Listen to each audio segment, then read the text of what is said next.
vreodată că tu ai gura bogată și n-ai spune nu și nu, că ți-aș soarbe sărutul.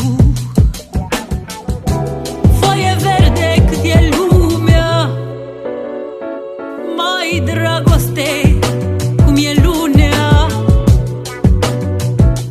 Când iese soare și lună, stau pe ceriu împreună.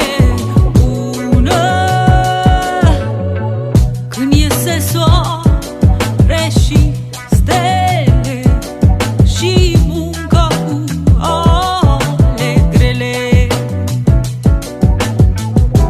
Foaie verde cât e lumea, nu-i dragoste cum e lunea. Lunea dis de dimineață, când dragostea se învață.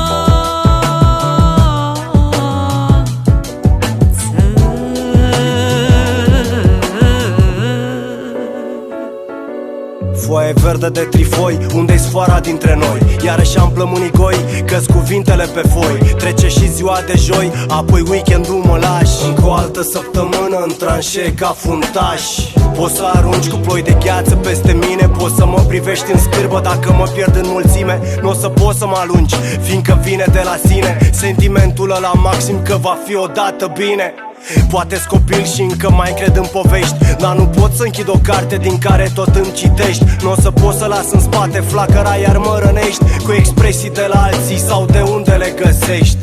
A fost menit să ne găsim pe același drum și acum rup din petale, dar rămas ogorul scrum. Inima plină de ace ca păpușa pentru vraci. Dacă îngerii ca tine, de ce-mi faci atâția dragi? Foaie verde cât e lumea,